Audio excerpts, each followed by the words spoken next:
Depuis Louis Bonaparte, à l'insu de Napoléon, fait exhumer le corps de son père et fit transporter à Saint-Leu, où il lui consacrait un monument. Charles Bonaparte n'avait été rien moins que devant. Il s'était même permis quelques poésies anti-religieuses et cependant, à sa main, il ne trouvait pas assez de prêtres pour lui à Montpellier, disait l'empereur, bien indifférent en cela de son oncle, l'archidiacre Lucien, homme d'église très pieux et vrai croyant. Mais longtemps après, dans un âge fort avant cette mort, au moment de s'éteindre, il se fâchait vivement contre Fesch, qui, déjà prêtre, était accouru en étoile, en étoile et en surplis pour l'assister dans ses derniers moments et le pria de la laisser mourir tranquille. Et il finit entouré de tous les saints leur donnant les instructions du sage et la bénédiction des patriarches. L'empereur revenait souvent sur ce vieux oncle qui lui avait servi de second père et qu'on était demeuré longtemps la chef de la famille. Il était archidiacre d'Ajaccio, d'une des premières dignités de l'île. Ses soins et son économie avaient rétabli les affaires de la famille, que les dépenses et les luxes des Charles avaient fort dérangé. Le vieux oncle jouissait d'une grande vénération et d'une véritable autorité morale dans le canton.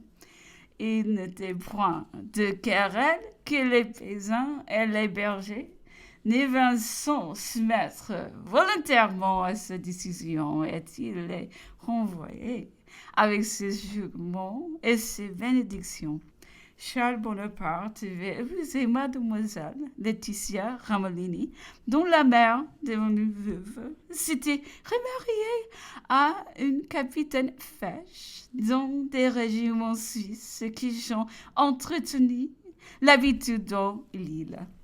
De ce second mariage vint le cardinal Fesch, qui se trouve ainsi de mes frères de madame, et oncle de l'empereur. Madame était une des plus belles femmes de son temps. Sa beauté était connue dans l'île. Paoli, au temps de sa puissance, ayant reçu une ambassade d'Angers, au détenu voulut donner aux barbaresques une idée des traits de l'île, et on rassembla toutes les beautés. Madame était née le premier rang.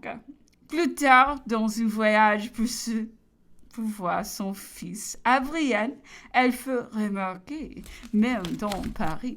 Madame, lors de la guerre de la liberté, Corse partageait souvent les périls de son mari, qui se montra fort chaud. Elle le suivit parfois à cheval dans ses expéditions, spécialement durant sa grossesse de Napoléon. Madame avait eu grand caractère, de la force d'âme, beaucoup d'élévation et de fierté. Elle a eu 13 enfants. Elle peut facilement en avoir encore un grand nombre, étant devenue veuve à environ 30 ans, en ayant prolongé au-delà de 5 ans la faculté de voir. De ces 13 enfants, 5 garçons seulement, très filles ont vécu, et tous ont joué un grand rôle sur la reine de Napoléon. Joseph, l'aimé de tout, qu'on voulut mettre à bord dans l'église à cause de l'archevêque et Léon Marchebeuf, qui tenait la fouille des bénéfices, fit ses études en conséquence, mais il se refusa absolument lorsque le moment arriva de s'engager. Il était successivement roi de Naples et d'Espagne. Lui a été roi de Hollande et Jérôme, Westphalie, Elisa, grande-duchesse de Scane, Caroline, reine de Naples, Pauline, princesse Borghese, Lucien, qui son second mariage est une fausse direction de caractère, priveront sans doute d'une couronne.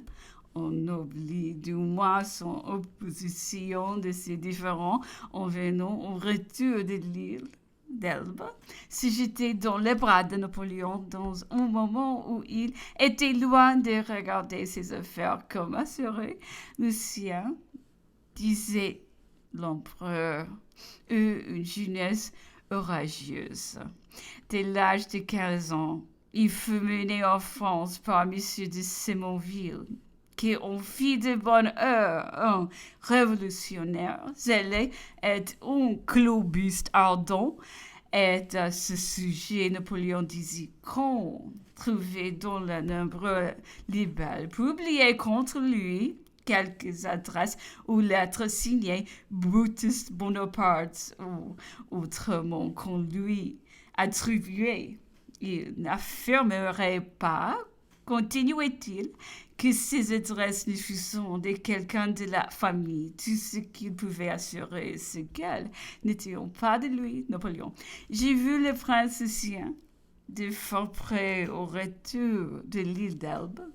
Il eût été difficile de montrer des idées politiques plus saines, mieux arrêtées, ainsi qu'un dévouement plus absolu, ni mieux intentionné.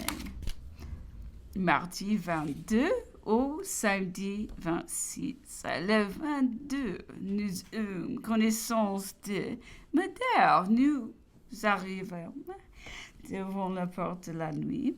Du bâtiment se feront envoyer au mouillage pour les besoins de l'escadre. Le vent était très fort, la mer fort grosse.